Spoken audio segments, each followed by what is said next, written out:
Okay, welcome everyone. It's that time of the year again where we do the Atlantic crossing webinar. My name is Nick Olson. I've worked for PredictWind for nearly a decade. I'm a sailor and have sailed most of my life. And really what we're here for is to give you an oversight of some of the things you can do in PredictWind and how we can help you to make better decisions out on the water and keep yourselves safe. So let's get started. I will share my screen. So how do you get into PredictWind, how you use it, and we have, two main apps. We have the PredictWind app and we have the Offshore app. So the PredictWind app is when you're on a high-speed connection, cell connection, and so whether you're at home or at the marina, or even if you've got Starlink on your boat, you could use this. There is a few caveats there. If you want to save data for offline, you should use the Offshore app. So the Offshore app is really what you use. I will use that even if I'm going coastal sailing, because I'll know I'll be going out of cellular reception, etc. And so I'll use the Offshore app. And so the Offshore app is designed to be able to control your file downloads, file size downloads, and that sort of stuff. You can do your weather routing on it, departure planning, view all sorts of stuff, which we will actually cover in the second webinar. Will be about communications and the Offshore app and how to use that. So whether you're using that with, any type of connection. Today, we're really going to focus on some features and weather routing, departure planning, but we're going to do that all in the forecast website, which is the same as the PredictWind app. And so what can you use that on? You can use that on, your Mac, an iPad, an Android, PC, all of those, any popular platforms, you can use that software. Where's my pilot chart gone? We're going to start over here with our pilot chart. I'll zoom out. This is actually not even a fully finished feature. Just went live yesterday, but pretty cool to look at for what we're going to talk about today. For doing any ocean passage, we can look at these charts and see what the averages are. So I'll just zoom in one more step there, and this is probably at the beginning of any passage planning. We would want to look at this, or even a location we're going to, and but yeah, if we look at where we're going to go from across here to across here, and I'm in September at the moment, and if I come through and go to October, November, and December, and you kind of really quickly sort of start to see why, what the traditional routes are. Obviously the northern route, that's why no one does that, because the wind's going the wrong way. And we obviously always come down here and come across and have the wind behind us. And, even taking that more east to west route, you can see why at the end you might actually get caught out with some headwinds that can be a lot more risky, that route.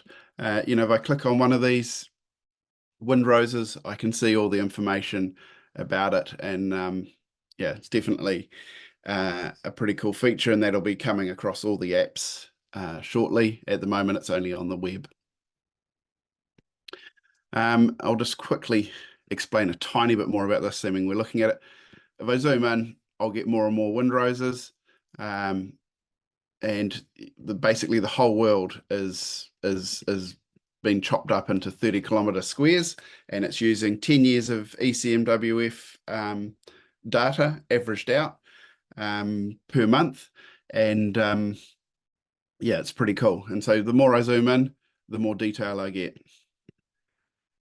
So until I get to a 30-kilometer square. So it's very cool. And yeah, it's just a I guess the first step in planning is planning our passage. Come over. This is where we're going to go to.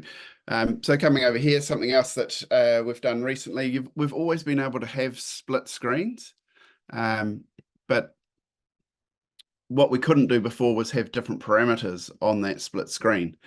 And so this is super useful for our planning, for analyzing weather, and just seeing any combination of weather together. And you see here I have CAPE, convective available potential energy, and I have rain together. And I'm obviously I'm looking at an area that it has pretty high levels of CAPE.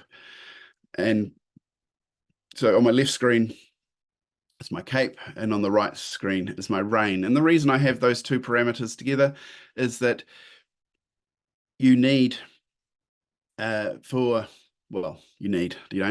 probably don't want, but for thunderstorms to be a thing that you have to be aware of, you need rain, so you need moisture, and you need your higher CAPE levels, and you get those two things together, and you definitely want to start thinking about thunderstorms.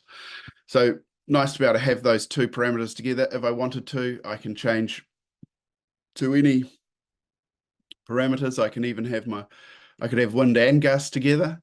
If I wanted, I can look at different models. So we can actually put a whole lot of different parameters there, which we couldn't do before, and really nice to be able to compare those things. And you'll see me probably talk about looking at gust or versus the gust versus the average wind speed later on. You can see over here we have this particularly nasty system that's just been named, but a good example for us to look at what the GMDSS graphical forecast does. You see I'm slightly ahead of the time there, and that's what this little thing is here. We can use this whether we are anywhere we are, so we can use this, see this in the weather routing, departure planning, or just looking at maps like this. And what we do is we take the written forecast, the written GMDSS forecast, and we convert it into graphical features like this. So that's what you can see on the map here. And so if I click on that, it will tell me what that feature is, and I can click on the text, and down here, if I scroll down, you'll see the highlighted part is what the feature is referring to on the screen. And this is a nice safety feature. If you look at the GMDSS as it is, it takes a lot of reading to understand where you are. So if I close that, and I'll go off the split screen, and I zoom out a bit more, and we can see these features all around the world. And we might have a look at this one a bit later when we run our weather routing. Very shortly, you will actually be able to see these moving into the future. They will, as you move the timeline on the map, you'll see at the moment that they disappear. Once it's gone out of the relevant time that it's looking at, shortly it's actually going to look further into the future. So that'll be nice, especially when if I scroll my map forward here and we see these, features sort of developing in the grids. But the GMDSS, even if we don't see it in the grids, sort of probably a bit like now, it's not super obvious. And then the GMDSS will actually warn us about these situations. So it's pretty cool, so that we're not, we've got more than just numerical models in here. Right, just move my zoom controls. We've looked at that. Okay, so we are really here today to talk about weather routing and departure planning and the tools around that. So Over here on this main menu, we have departure planning and weather routing. And I can click on either of those and I can have sail planning or power planning. So if you've got a power boat, we do have a completely separate algorithm for routing that. But mainly we're going to talk about sail planning and planning and sail weather routing. So I click over here and I see the sail routing. Before we really get into any weather routing, to know why do we do weather routing? Because if I come back here to one of these maps, this one, and I look at the systems in here, and I'm going from, over here to over here, knowing where I'm going to be, as these systems move, where I'm going to be 10 days from now is very, very hard to do unless you have a really good weather routing tool. And so, we rather than guessing where we're going to be, what the weather state is going to be in 10 days time or 5 days time or 2 days time, we run our weather routing or departure planning to see when we should leave. And we look at that and we can make better decisions. So, and I'll talk about sort of that some of the decision making process as we go. So I'm back over here on my weather routing tab, and I've run a weather route, and but before we go any further, we're going to jump into our routing preferences, and we're going to look at polars. So I can do this in departure planning or weather routing. We'll go and do it in departure planning. It's exactly the same process for setting up the polars, and we have to set up our polars before we go and use this tool. Like you need to know how fast your boat's going to go in any conditions. We do have well, let's just get in there. So you'll see here I have, I can choose the models for my departure planning. And the reason for that, if I was doing a short trip up the coast, I would probably use the PWG and the PWE because they, up the coast, they'll do high resolution, so 1 kilometer resolution modeling, so really detailed. But if we're doing a big global passage like crossing an ocean, we want to use these global models, the ECMWF, GFS, UKMO, and SPIRE. And just some settings here, but we want to show these extreme weather warnings. That's something we always want to have that turned on. I don't know why you'd ever turn that off. And anyway, we come down here to our boat polar. So our boat polar is just defining how fast our boat goes in any given wind condition. And when we scroll down, we'll look at wave conditions. So the easiest way to do this is to be on this predefined setting here. And in that predefined setting, I can come in here and I can click on this and I can choose a boat, my type of boat, whatever if my boat's in here, I can choose that. If your boat isn't in here, you can choose one that is similar to yours. Often, a boat that has a similar performance to you. And what should we be? Leopard 50. And so you can choose that boat, or you can, there's a few other ways to do it. But choosing one that's like yours, if your one's not there, is a good thing. Even if your boat is there, you're going to want to check your polars for accuracy. So something that we talk about quite a lot nowadays, and we'll probably talk about a little bit more in the next webinar, are our AI polars. And what we are doing with the AI polars is you need to have a data hub, which is a little device that we sell.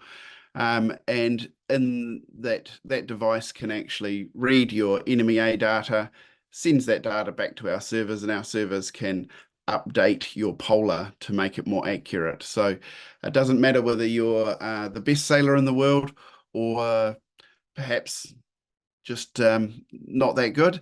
It doesn't care. It just knows how you sail your boat, and it records that. And it's actually quite interesting to see how that goes, because people often think that their boat performs a particular way, but that's not actually how they sail it. And obviously, the predefined polars are generally from the designer, and they can often be quite optimistic. Whether you might have a ton more gear on your boat than what the design specifications are.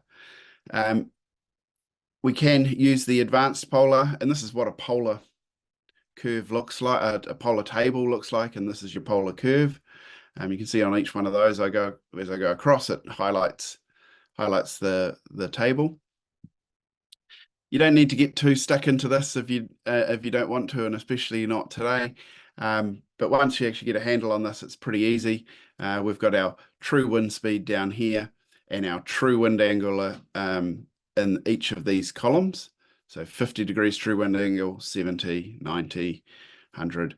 And that could even be simplified. You could drop out some of those true wind angles. Probably not 110 for a catamaran. That would be silly. Because that's a popular, good angle.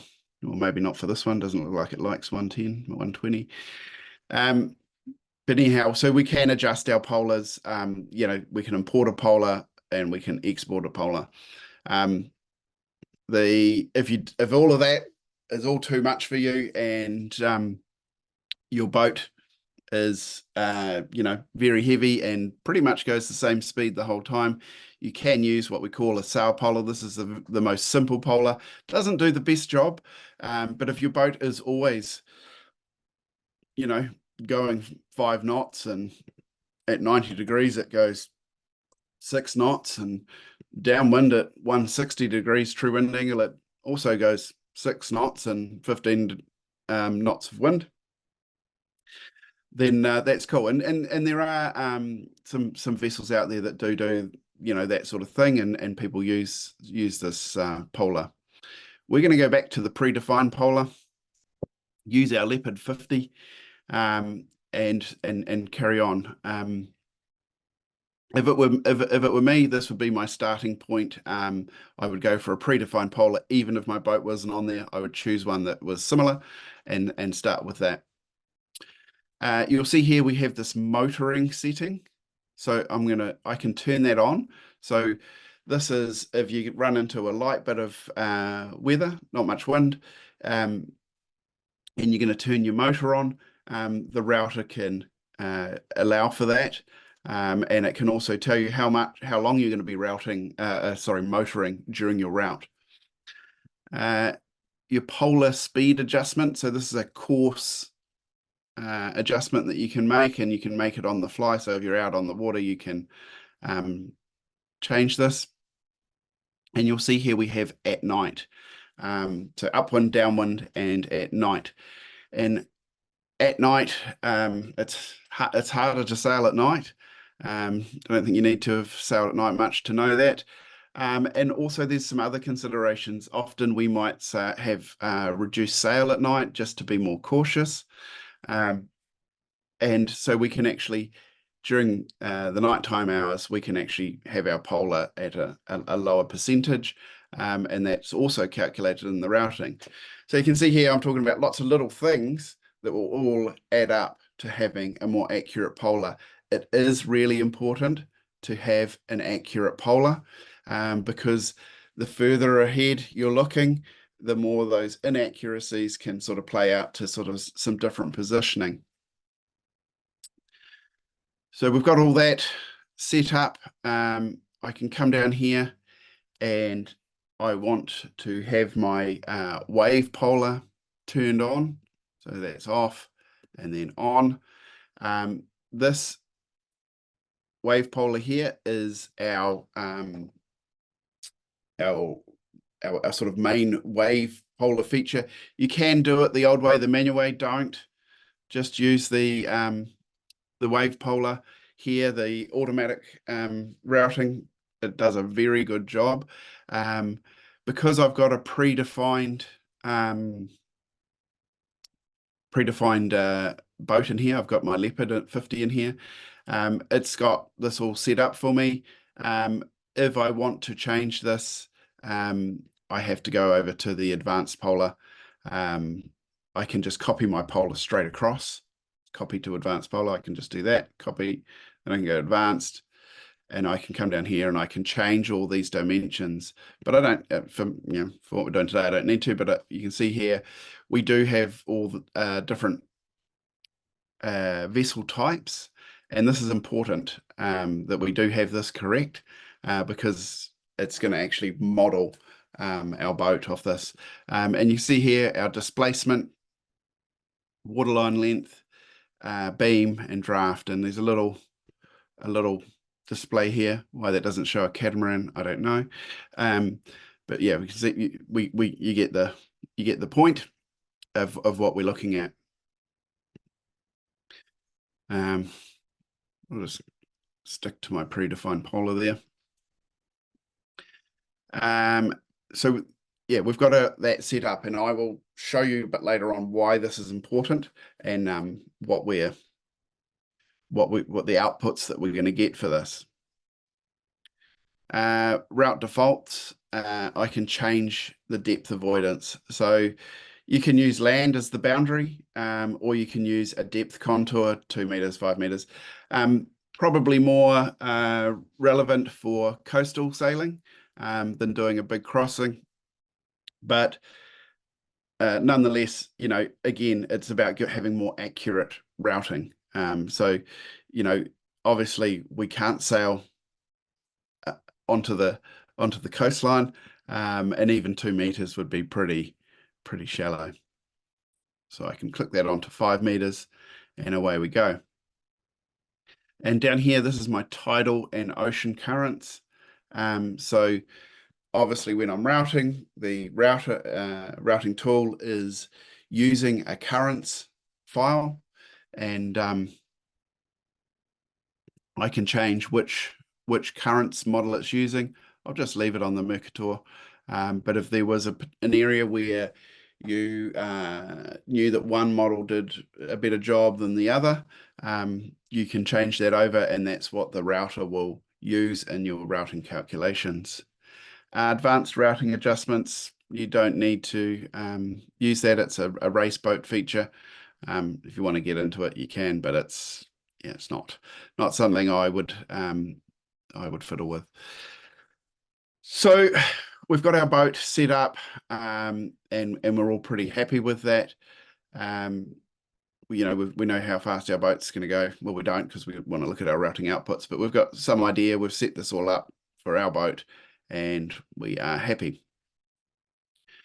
So if I come over here to sail planning, the sail planning tab here, I'm back on my map page, and you'll see here I have my green start waypoint over here and my red destination waypoint over here, and I can drag those around the screen if I so wish, and I can also set them, change them over here in this box, and I can also add, so this is where I would adjust them. If I move that red one, you'll see the lat long changes there.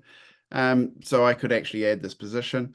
If I click on this little button here, it'll take me to where I am, and which is good on a GPS enabled device, and it would be good if I wasn't in New Zealand. But yeah, and so we can actually save courses in here too. If I push on this little plus button, I could add a waypoint, and I can actually make that a port or starboard rounding. And so if I made that into a starboard rounding, it would force the router to go below it. If I wanted to do that, I could actually force the router to go around that waypoint, and I can add a bunch of them. Generally, it is best to leave the router to be free to what it wants to do, unless you have good reason that you don't want to do what it's doing, which is, that's where seamanship comes in. And by all means, you may want to give a particular system a wider berth or whatever, and we can go back and change that once we've run our route. I could also do the same thing by putting a boundary in. I could add I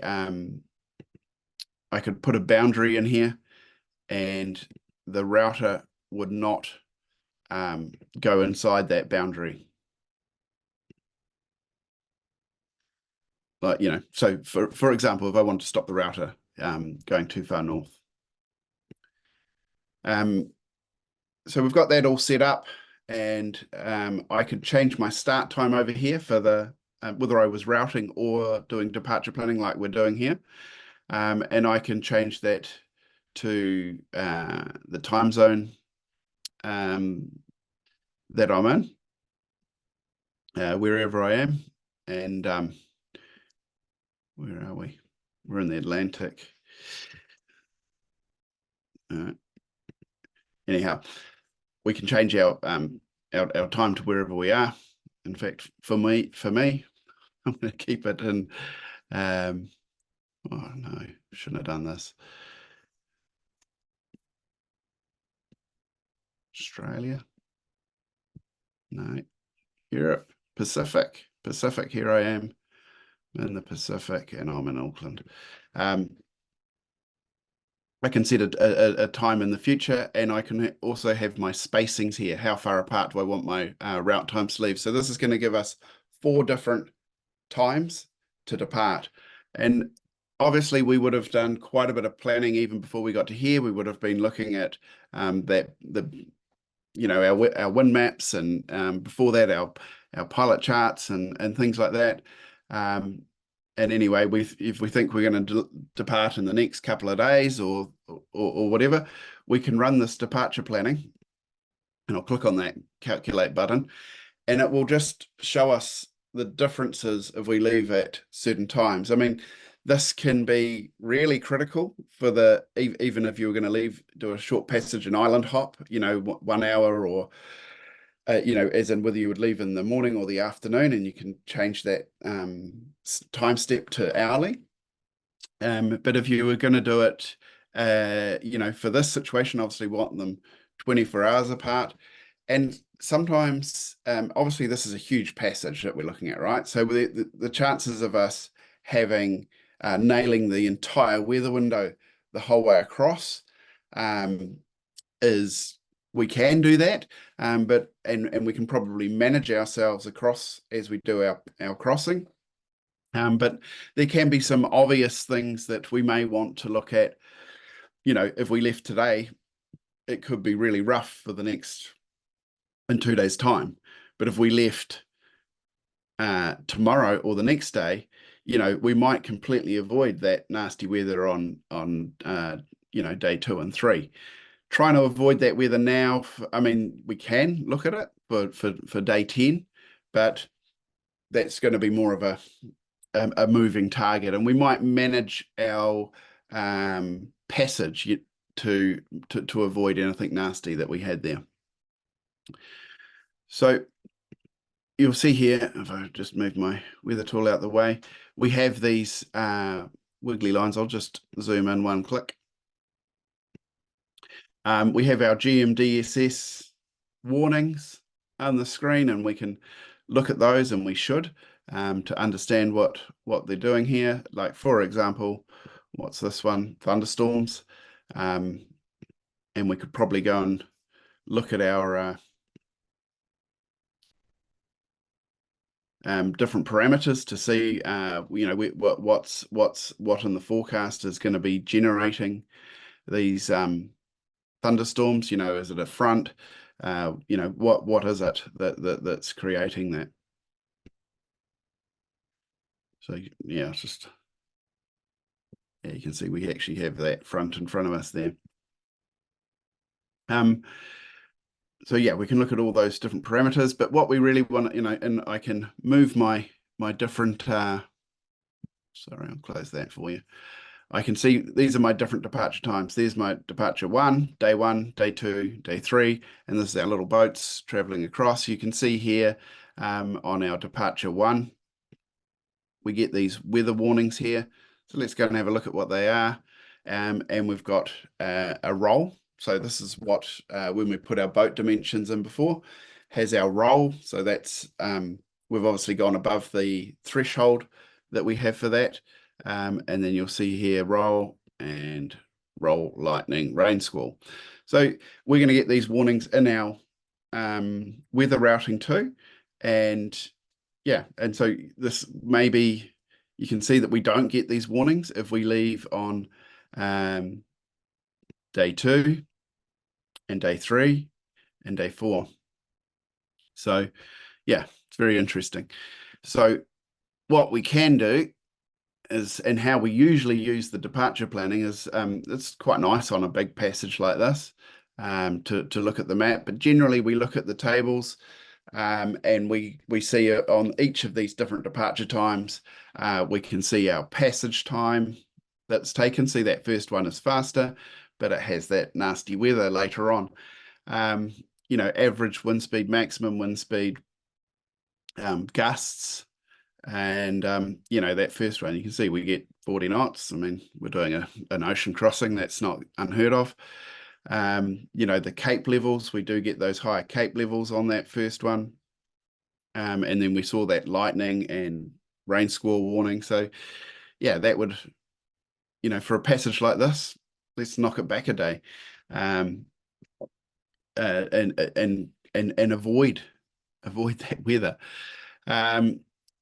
Another really important thing is to look at our time upwind, our time reaching, and time downwind. You know, so you know, we want to sail reach or sail downwind, and then the percentage of time for each of those departures that we're in these different wind speeds. If I come down here, I have my wave heights, and this here is actually really important. This is my my roll. And we saw in that first departure, we had warnings about the roll. So 11% of that passage, we're going to be in, have a motion, a rolling motion on our boat that is over 4 degrees RMS, so the root mean square. Don't need to worry too much about what that means. It's just a measure that the modeling uses.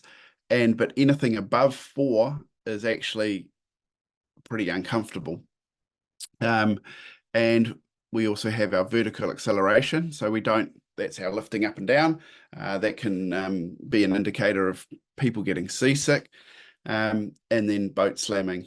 So you'll see here, these numbers, they don't add up to 100. The reason that they don't add up to 100 is that we go outside the 10-day modeling window, and we go into the ensemble model. And so we'll talk a little bit about how that works once we run a weather route. So I'm going to go back to the map. We can, yeah, you can use this departure planning tool a lot. I would recommend using it a lot, and sit there and play with it now before you're doing your passage. So if I come back over here to weather routing and my sail routing. So I've now changed functions. So what we saw before, we were just looking at, we were actually looking at the ECMWF model for that departure planning. It was just a single model and it was using the 4 days. What we're going to do now is we are going to run the weather routing, and the weather routing will give us all 6 weather models, and we'll talk about sort of how that looks. So I've got my polars are set up. They're just the same. Nothing's changed there because I've set them up in here. They will move around, and those settings, and then I can I could change my start time if I wanted to. I could move that to tomorrow. But let's leave it where we are and see how all the models go with that sort of that nasty weather that we saw, and yeah, and see how we get on. So I'll click on the download button, and we will calculate our route.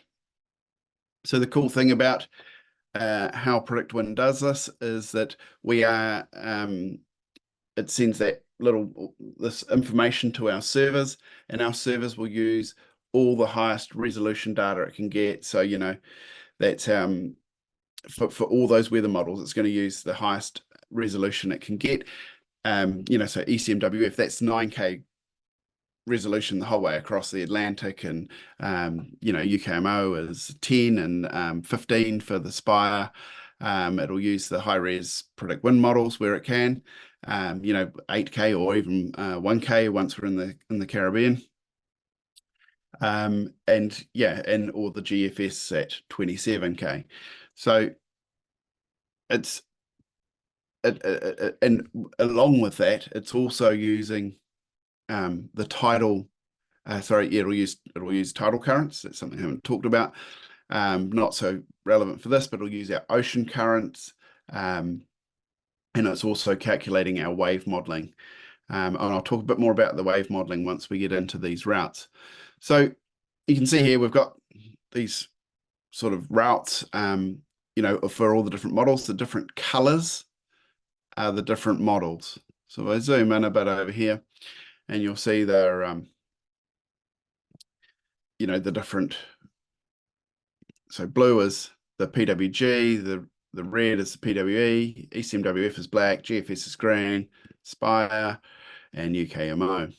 And so each one of those that I click on, it will move my little boat. So if I just scroll him forward a bit, it will move my little boat to the different model. And people often get a little bit worried about when we see something like this here, where we see these routes have split apart, and it's really not something to worry about. And how we handle that is a few ways. So firstly, if I come back here to our start time, so this is now, and I scroll through and I get to here. So we would have gone this far by the time the weather models update. So let's zoom in on that a bit. And you can see there we actually have a pretty strong consensus of all the models of where we should go. So we've got we could look at this one here as to why it's why the UKMO wants us to go out there. It's probably something to do with, let's have a brief look. Maybe more breeze just off the coast there. This is trying to give us the fastest route. But the reality is we would just sail down here and probably have a waypoint on our chart plotter somewhere here. And we would just sail our boat as best we could towards this waypoint that we would put on our plotter, and we would sail to that. Once we get to here, we will move our start waypoint to there, and we will rerun our route. So we would get to there and we rerun our route. And this is one of the reasons why you can enter the lat long in there, why you can do that GPS position from there. And also the data hub and an Iridium Go will actually transfer your position onto if you're using the Offshore app, it will transfer your position into there. We just need to put where we are now into the routing and rerun our route. And we will do this after each model update time. And then you'll see again, so that was where we were now. And then I scroll through. We don't even make it to here before we would be running into the model update again. So every 12 hours, we're updating our routing. Then we'll put a waypoint into our plotter for here. And if we want to, we can probably put some longer term ones in. Do we want to see where we go? There might be some reasons here why we would want to look at whether, these routes want to take a more northern route, these ones want to take a more southern one, but we don't have to make that decision yet. We can actually make these decisions once we get to here, once we've run more routes, and you'll actually see the routes will keep coming into alignment. There's definitely, some questions that we'd want to answer around these thunderstorms. I mean, the roll, it would be of consideration to me, and I would want to avoid that. And we can actually avoid these situations by either slowing down or putting a waypoint in further south. Let's come down here. Let's suggest that we've sailed all the way to here, and we'll run our route again, and we will let that calculate, and then we're going to have a look at some of the wave features, etc., and those outputs, and how we would look at them. So just calculating our route, it's crunching all that massive amounts of data in there. And you'll see there's this little prompt here. We see about AIS data, and then wave routing, and I'll talk about those in a minute.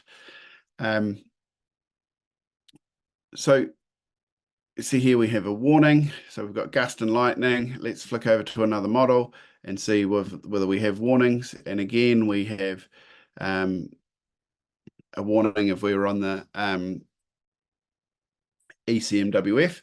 And so let's go into our tables and have a look at what this actually looks like, because probably because we wouldn't do, but there's a system here and that will be creating waves. So if I come in here and I go to wave and close that, and you'll see that that sort of pulse of wave there, and that's probably what's causing our our roll. And if I come over here as well and I look at the rain,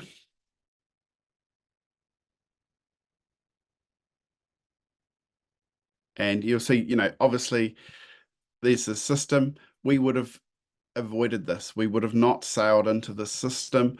We could have put a waypoint in to go around it. We could have slowed down and let it go in front of us. Ideally, we would not sail into the system. So what's happening here is this: as this moves, is that wave state that we can see, those waves are actually changing directions, and so we will end up with quite a mixed sea. We can end up with different wind wave, primary swell, secondary swell, and tertiary swell, and that's probably what's causing some of our boat roll situation, and we can see that how that looks in our modeling.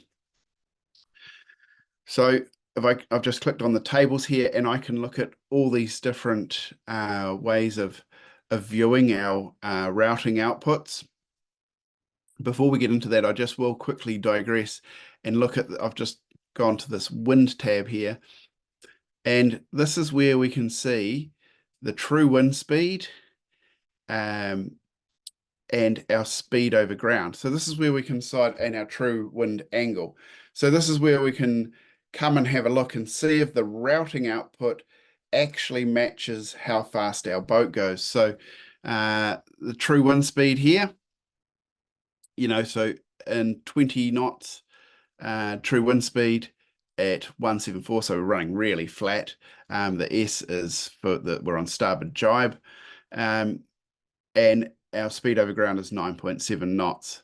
And then you can see here, same, really similar wind speed, but we're a much hotter angle.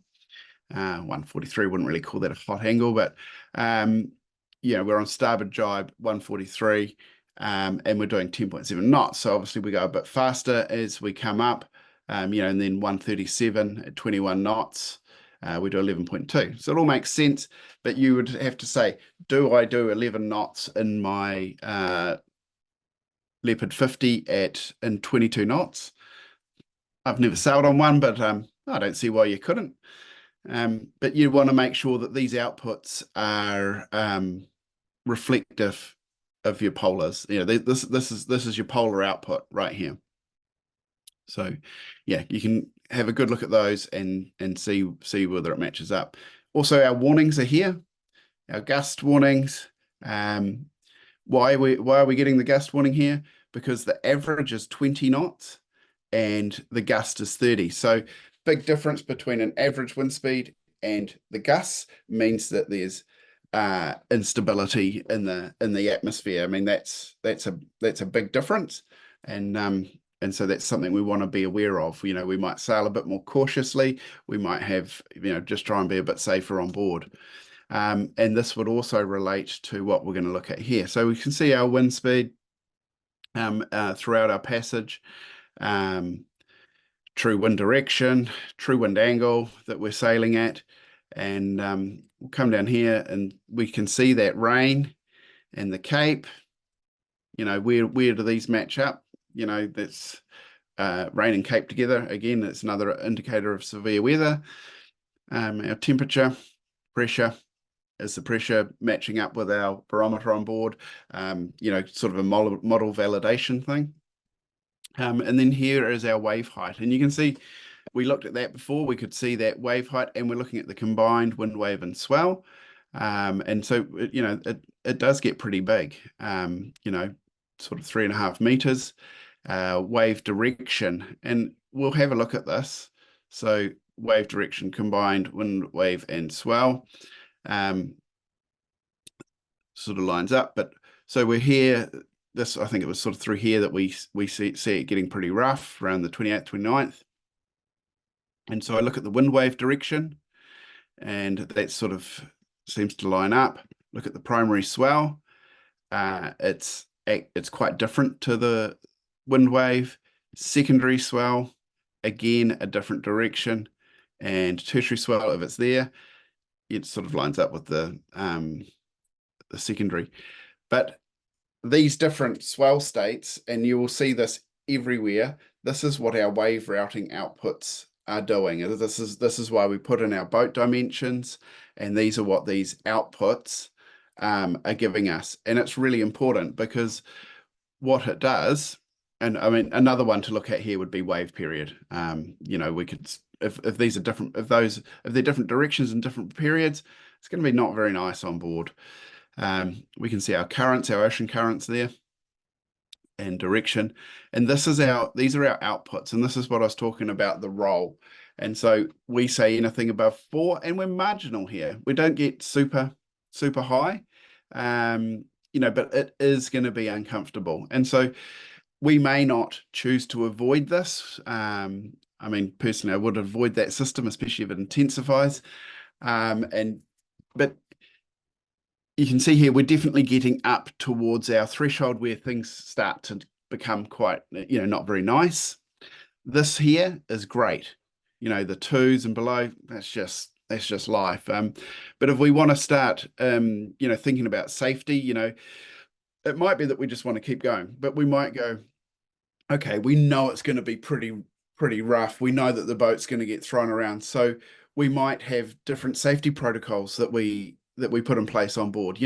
No one goes on deck without wearing a harness and being clipped on, because we know that this weather is going to be nasty. The wave state's going to be throwing the boat around. And so that, we might put that rule in place. And then once we get to here, we might relax it a bit or not. But yeah, these outputs are very good. They are there for us to plan what's coming, and to prepare, for that sort of thing.